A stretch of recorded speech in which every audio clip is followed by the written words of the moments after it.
Good afternoon, and welcome back to Jlunce Reviews, where we apparently talk about albums. Although it's been a good while since I talked about a new release, but that's about to change. I have two more reviews coming the next couple of days, hopefully. One of which is the new album from The Smile, another is from the Sightseeing crew, and I may or may not talk about the new Coldplay album if I feel like it, because, well, it's Coldplay. And it's not that great albums haven't dropped in the span of the 2 months that's been since I've dropped a new review, and some of my favorite albums of this year dropped specifically in August, actually. I just didn't think I had anything worthwhile to add to the discussion that was already being had about these records, unlike the albums I'll be talking about this week that I already mentioned. Enough about that. I know what you guys came for, what you rock nerds came for. You came for the new Godspeed You Black Emperor album, titled No Title as of 13 February 2024, 28,340 dead. Now that is the title right there. Now, truth be told, when this thing was announced, it immediately became one of my most highly anticipated releases for the rest of the year, because if you've seen my ratings album of the year, you would know that I am a massive Godspeed You Black Emperor fan, and have been for quite a while. When it comes to post-rock, few bands come even close to defining what I think makes this rock subgenre so incredible like Godspeed does.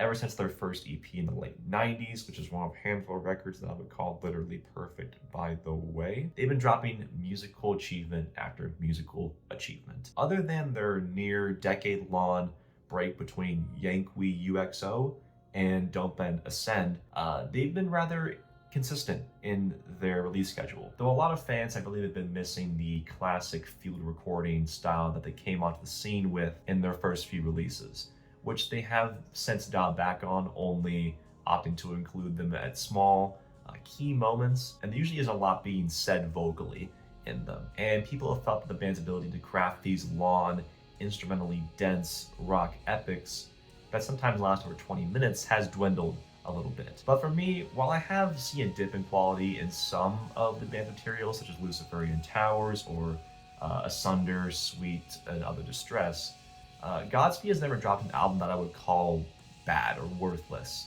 Each one of their albums has something unique and interesting to offer, even if you're a new fan. However, I can't deny that the band has lost a little bit of finesse when it comes to making these long-winded cuts satisfying, especially since they've mostly stopped relying on any dialogue at all to get whatever political message they are trying to get across, which means that they rely a lot more on the music as opposed to trying to hammer you over the head with some sort of sub-messaging or something like that with an actual recording of someone speaking about a event or a disaster or a war. I recently heard the band's album from 2021, Godspeed at State's End, for the first time, and that was easily my favorite project of theirs in a long time. While the messaging and story behind the record was rather difficult to comprehend, I did really enjoy the progression of these tracks as the record begins in this dark, hazy, kind of sorrowful place and ends with a flurry of triumphant crescendos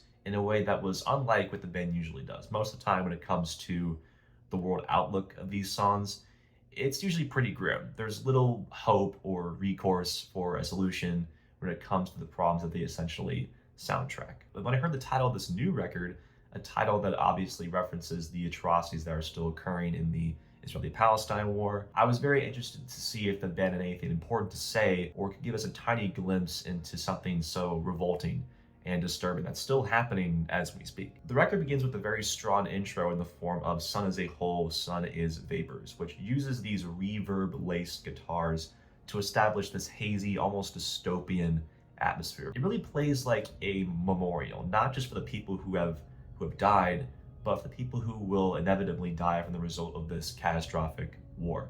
The notes of strong bass mixed with the strings evoke this sense that while the fire is burning, there is still a way out. This slow buildup is carried over into the first real movement of the album with the shuddering title of Babies in a Thundercloud. Is its formula a bit predictable? Yes, and I would say that that's the only small issue I have with it, but the crescendos the band creates in the song is nothing short of spectacular. The static and feedback that encompasses the first third of the track slowly builds into this heavy, insane mix of strings, guitars, drums, and heavy bass on a delicately wrapped, cohesive set of arrangements. The sonic peaks are chaotic but controlled. And similar to a track like Moya, the band quickly reverts back into this emotional subsection before rising back up again, this time with more of an emphasis on the shrill electric guitar chords. Really strong first movement, first start of the record. What follows is Raindrops Cast in Lead, which is still quite good. It does feel a little bit more predictable than the first, which is a bit worrisome. It follows the same pattern as the previous track, only with a drearier, quieter intro followed by a flurry of quick drum leads, and then an intro that features a recording of a young boy speaking what I believe to be French. If anyone in the comments knows what this boy is saying or what he's trying to communicate, I'd love to know. But I guess I don't speak French, not fluent, and I can't tell what exactly he's trying to say. But regardless, it adds this discomforting effect to the song before ascending once again with easily the most fast-paced section of the record. There are these electrifying psych guitar riffs and propulsive drums that have deep emotional layers to them and hit so hard that you almost want to take a step back and take a breather. These first three tracks really read like a rallying call, like a declaration of peace and a focused message that aims to inspire hope in people so they may promote the end of a worsening conflict. Broken Spires at Dead Capital reads as sort of an intermission that foreshadows something ominous and horrifying, something dark coming with these pounding, hypnotic bass drums rattling the recording studio, layering the atmosphere in this thick sheet of black ice. Although I do like this interlude, it's not one of the more standout breaks between big acts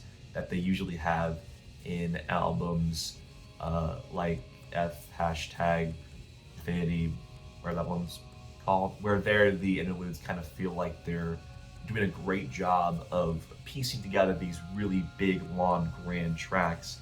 This one kind of just feels like it's thrown in there to sort of give us a breather.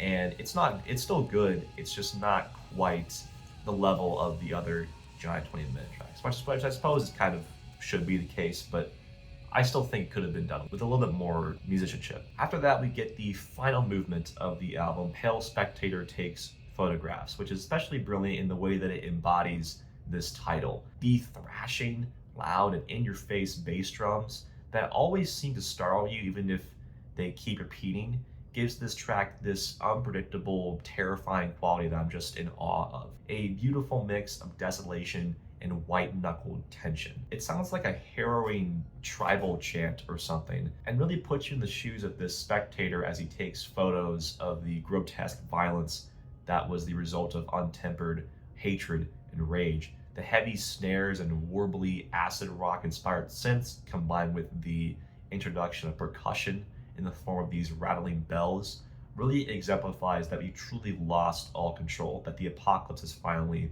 arrived. Nothing can stop it, not even us. I do kind of wish that the instrumentation didn't cycle back around to a crescendo of guitars and drums like the other tracks did, even if it does sound still quite good. But like I just established, I do love the experimental quality of this, and I really like the band sort of went for it towards the end of this record. And finally, we get Grey Rebel Green Shoots, which acts as a vengeful closer. I already enjoyed this song as a lead single, but in the context of the rest of the record, I actually like it just a little bit more. The strings on this track do so much and convey so much emotion without uttering a single syllable. And the drum leads in this song are especially catchy. It leads the album off on this mournful, dark, but sort of ambiguous place that kind of signifies that there is still reason to rise up, still reason to fight back, even if the possibility of it making a difference is at an all-time low. Overall, I think this is a really great record, another hit from Godspeed as they successfully paint a grimly detailed portrait of one of the darkest moments of the century thus far, using all the oldest tricks in the book and throwing in some new elements for good measure, because as predictable as the band has become at points, I can't help but be enthralled by where they go next as the band slowly inches towards Armageddon. And yeah, I fucking love this thing. Such an emotionally devastating, gripping piece of music that I will give an 88. Easily one of the best records of the year so far. What'd you guys think? Did I too hard? Am I blinded by my love for this band? Let me know in the comments below and stay tuned for more videos, and I will see you next time. See ya.